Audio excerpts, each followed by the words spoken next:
Okay, mayong mudto na usab ka natong tanan Luzon, Visayas, Mindanao, mayong mudto Philippines, mayong mudto world, mayong mudto universe. Ano na pud ta manghigala dili nga atong tulumanon sa kahanginan CONA Catechesis on Air ug ako lang gihapon kini yung ubos nga alagad Reverendo Padre Edwin Academia Acab makiguban usab kaninyo sa lain na pud nga edisyon dili nga atong tulumanon CONA Catechesis on Air ikaw ang imong pagtuo. Bino adlaw karon nga sumtarong adlaw Lunes bayaron no nya 2024 na no kuan naman taron pizza utso nya dako pagug kay taron og okasyon dong adlaw kay ngano man ang okasyon nato karon mao ang kanang gitawag natong baptism no or bunyag sa atong Ginoong Hesukristo no ato na ron i-discuss no sa kahulugan ni ana no sa atong kinabuhi ang bunyag sa atong Ginoo unya bisperas daeron umahigala sa translasyon ug mga adlaw dito sa Quiapo Church dito sa Manila Archdiocese of Manila nahala no so padayon ta sa ato ang mga pagpamalandong lagi ni ining no sa may inyong unsa may inyong mga New Year's resolution no nya daghang kaayong mga unsa tarong year of the rat man kuno taron or sa kini akong nakakita ko kagani ng buntag sa kinibang pungsoy na pungsoy ba na mga year of the rat you know? I don't know kung year of the rat ako di lang ko sure pero murag mo na ako nadungog ako kayo kana ba yang year of the rat o kanang ilaga pero tabi ng problemahan no? Pero ang problema ning ilaga kay hadlok na siya si iring no? Sa pa may puruhan nga ang year of the rat kontra na sa year of the cat yan no? Anyway, ginuore na sayod, no? Dili lang tamo kaayo pod ba matod palagi mo rely much sa kinibitang mga ingon ni ana, no? Ang importante pag gihapon nga musalig na kita sa Ginoo. Okay, klaro ba? Unya pitsa utsum taro ng atong santo mao si San Torpino.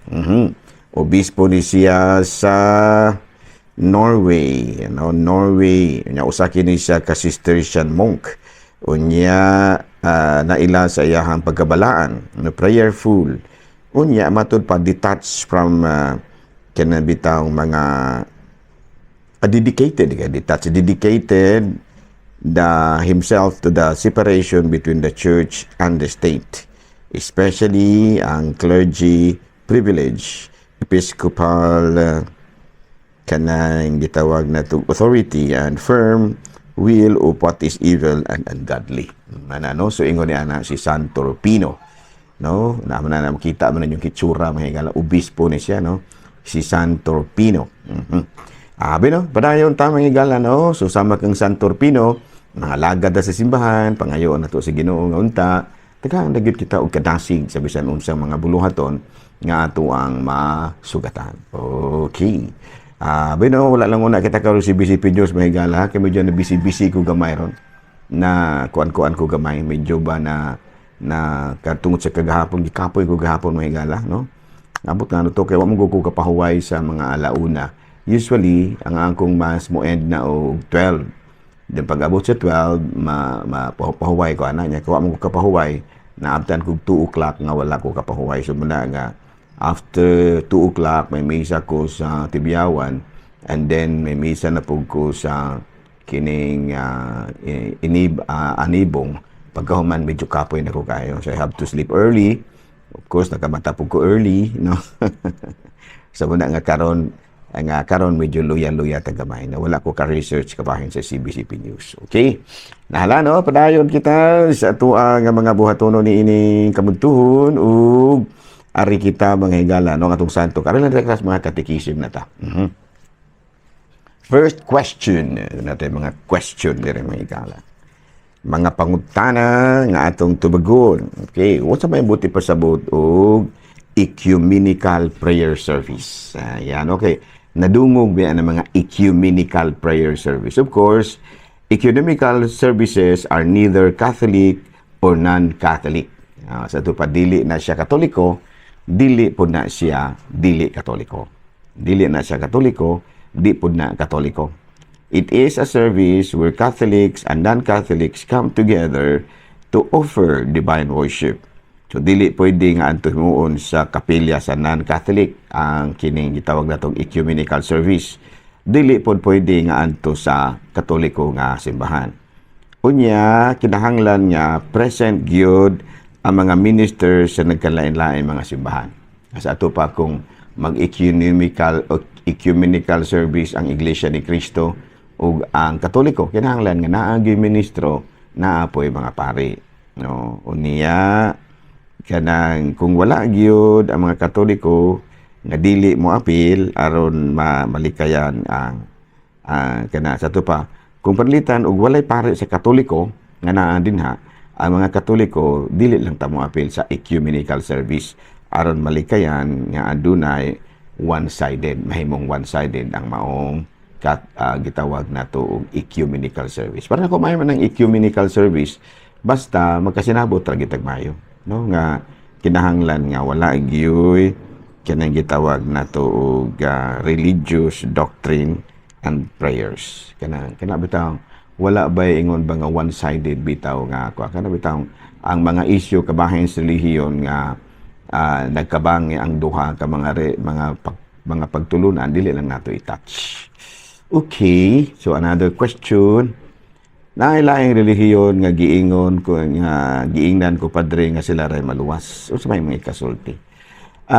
Dili na maayo nga murabag kanang exclusivity sa ako, wala ra ko ingon nga sayop ti ang giingon, pero para nako ang kinaiya nga ingon ni ana dili maayo because always and ever ang kaluwasan gi-offer sa Dios alang sa tanan. Sa ato pa, gitawag kitang tanan aron maluwas. Sa ato pa, kitang tanan naning kamot nga maluwas. So kung adunay mo relihiyon nga moingon nga sila ray maluwas, mura og kuan ra kayo. Kanang gitawag bitaw nato one-sided ra kayo. Muna gitawag one-sided, no? One-sided nga statement, no? Ang kaluwasan makaplagan lamang diha kang Kristo. Kay wala na may laing ngalan sa tibuok nga kalibutan nga gihatag sa Dios ngadto sa katawhan nga makaluwas kanila. According to Buhat sa mga Apostoles, Kapitulo 4, versikulo 12. So bisan pa kung moingon ka nga kanang ikaw ra gyud maluwas, sayop gihapon na. Ngano man tungod kay ang si Kristo may makaluwas, sa to pa may puruhan nga imong one-sided ang imong pagtuo, which is not good. Bisan kita mga Katoliko, di ganita makaingon nga kita ra gyud maluwas, no, because ang kaluwasan gi-offer ni Kristo alang sa tanan. Okay? Nga sa Santiago kapitulo 2 versikulo 24 busa nakita ninyo nga ang usa ka tawo isipon sa Dios nga matarong tungod sa iyang mga buhat ug dili tungod sa iyang pagtuo lamang. No, manay gisulti ni Santiago. Sa to pa ang pagtuo dili ego kung dili kini makita sa buhat. Okay, unya sa pangutana, laing pangutana, may maayong buhat baka?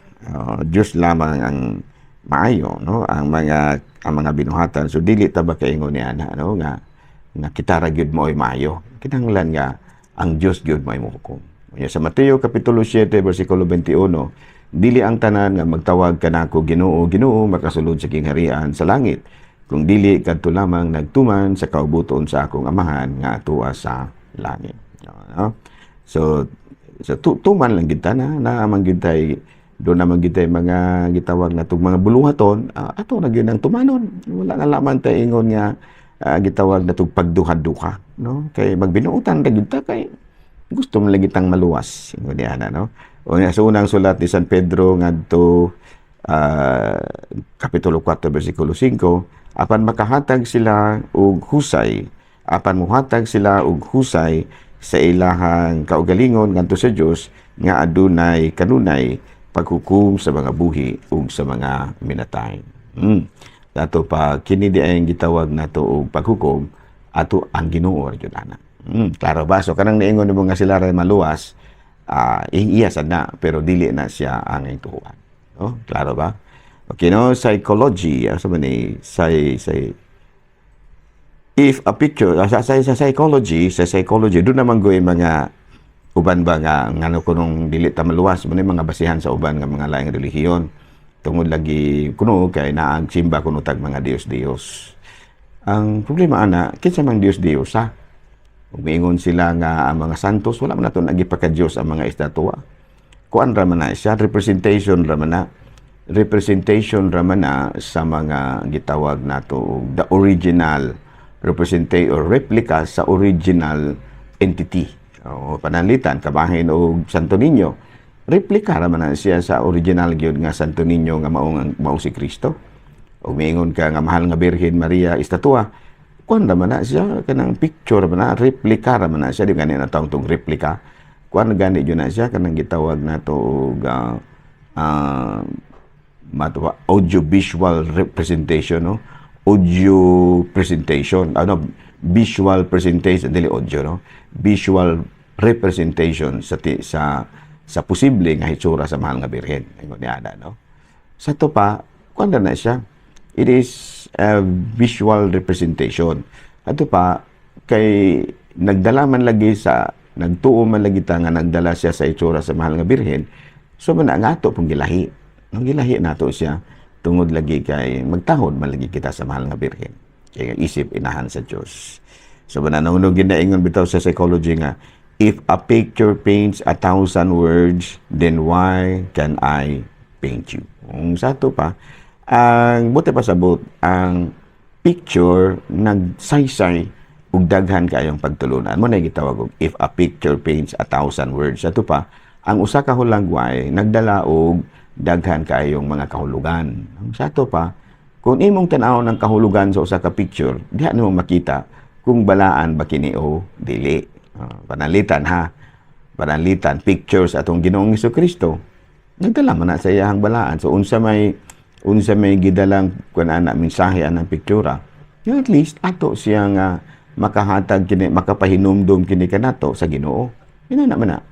No, makakita ka og mga picture sa Ginoo, mahal nga Birhen, mga santos, makapahinumdum kana kanato. Kung makahinumdum na gani na, maka-trigger na og daghang mga butang. It can trigger devotion, it can trigger kanang gitawag na piety, maka-trigger, maka-piety, religiosity, maka-trigger na siya kay may mensahe man na. Of course, ang mga laing relihiyon, dili lagi sila mutuman na kay parang lagi nila Diyos lagi na so ila sada, pero dili ang tuhuan atong Katoliko. Ato ra na siyang ato ra nang tahuro ng ilahang mga gitawag na to sa English o kanang ilahang opinions, pero dili ta ang mutuo ila na. Tahuro na sila nato kay inyo man na. We cannot change your opinions, pero dili nato tuhuan. Sa lahi ng pagtahod ug lahi po ng pagtuo. No? Kira tana, no? Panalitan god sa inang nahigugma ka sa imong hinigugma niya, moingon imong ginikanan nga walay pulos ng imong ginigugma. Utahog gyud ka nang imong ginikanan kay mo gunay ning gigikanan ko na nimo, pero di ka motuo. Okay naman, deep inside nituo man ka nga nahigugma gyud ka nang bayanan niya, maayo na siya. Ingon na ba? Panalitan usa ka babae. Naa kay uyab nga maldituhon ug nawong nya moingon imong mga igsoon ayaw jud nang bayhan tawhana day wala ginay pulos sa itsura pa lang dahan wa ginay pulos mutahod gyud ka sa ilahan giingon nga kay imo man nang gitahod man nimo ang nagsulti pero di ka motuo di ka motuo kay ngano man do naman ko akong kaugalingon nga perception kun unsa siya kanang imong giingon nga dautan ning ako ang trato mo man na imong perception so tahuron ako na pero hinaot pud lamang unta nga tahuron pud nimo akong perception nga dili ni siya dautan kay ay man siya sa akong pananaw gyud ni ana ina mo na sa mga image para sa uban nga mga tao dautan ang image kay kan man na ang mga estatwa ba kay kunuhay mga Dios na tahuta na kay ila man ang opinion pero kita kaduna man tay opinion nga dili na siya dautan nga naman tungod kay nagdala man na siya sa hulagway sa akong Dios, sa akong sa mga santos. So, lagi na po ko nga, akong tahuro ng imuhang gisulti kay imo man lagi na, pero masun po lamang imong tahuro ni ako nga ako mutahod na yung mga image because nagdala man na sa hulagway sa akong mga suod, mga panalitan sa mga santos, mahal nga Birhen, Kristo mismo, Santo Niño, nga niya. Pero lagi na, no? Lisod mo guna kayong ipasabot sa mga tao nga dili gyud mo tuo. Labi na pareho sa na ba og natulog ba. Lisod kayong pukaw ning taong nagmata. Tinuod ba ron? sulay ra og pukaw ng taong nagmata di ba di gyud na kamata. Pero tinuod yung natulog, makamata gyud na. Binana no. Mao pud na sa mga tao nga di na gyud mo tuo bisag unsaon pa nimo nagpasabot, di na gyud na mo tuo. Pero og gusto nang masayod, imo nang explainan, mo tuo gyud na. Kung alang niya may katarungan ng imong gisulti. Okay? Di na lang sa nakutuba kay nga dali ko ron may gala kay daghan pa kay kong schedule, no? Maari pa ko karong gabi mag-meeting pa ko sa ako ang mga sakop sa Commission on Migrants and Itinerant People. Okay, daghang salamat og mayong mudto Pilipinas.